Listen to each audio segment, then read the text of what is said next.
और जो झारखंड में चंपई सोरेन के मुख्यमंत्री के रूप में शपथ ग्रहण करने के बाद बीजेपी की क्या कुछ रणनीति होगी।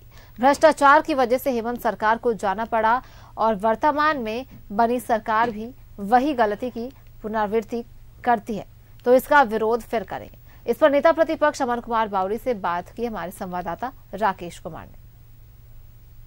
की राजनीति में उठापटक के बाद से अब जाकर चंपई सोरेन को मुख्यमंत्री बनाया गया है। किस तरीके से पूरे मामले को देखेंगे। अमर बावरी जी हैं, नेता प्रतिपक्ष हैं।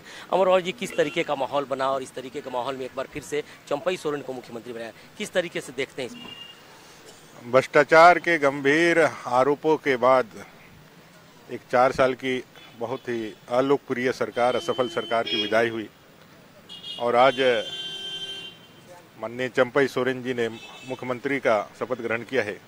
उनको बधाई है और आगे की शुभकामनाएं। क्या कहेंगे, जिस तरीके से ये राजनीति हाल के दिनों में चल रही थी, उठापटक चल रहा था, कहा जा रहा था कि बीजेपी हावी है, बीजेपी कहीं ना कहीं कुछ साजिश रच रही है, कुछ तरीके का, किस तरीके से सारे मामले को देखा जा सकता है? ये सिर्फ और सिर्फ एलिगेशन है, इसमें कहीं भी सत्यता नहीं है। इसलिए यहाँ न त्याग है, न समर्पण है, न झारखंड के 3.5 करोड़ जनता के सेवा का भाव है। यहाँ सिर्फ मौके का फायदा उठा करके लूट को, जिसमें हिस्सेदारी कितना सबसे ज्यादा मिले, बस यही है। इसीलिए अविश्वास है। सदन बुलाने की तैयारी भी हो सकती है, आपकी भूमिका काफी अहम होगी। किस तरीके से इस बार चंपई सोरेन के मुख्यमंत्री के काल में आप काम कर पाएंगे? आपकी पार्टी किस तरीके से सदन के अंदर और सदन के बाहर जाएगी? काम करना बहुत जटिल नहीं है।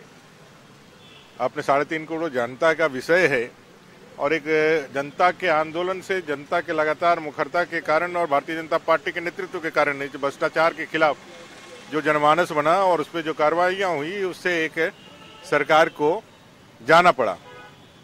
नई सरकार अगर फिर वही गलतियों को पुनरावृत्ति करती है, उसी का पार्ट 2 बनती है, तो वही मुखरता, वही विरोध और उन सारी चीजों को लेकर के हम लोग करेंगे कि आप अच्छे से झारखंड के 3.5 करोड़ जनता की सेवा का काम करिए, लेकिन उम्मीद कम है।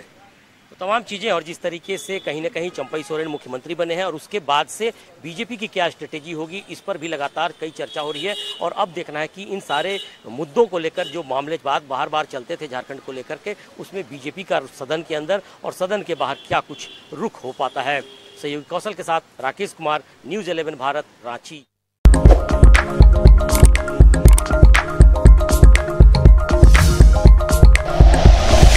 Like and share videos, subscribe करें हमारा चैनल और प्रेस करें बेल आइकॉन। न्यूज़ 11 भारत, सच है तो दिखेगा।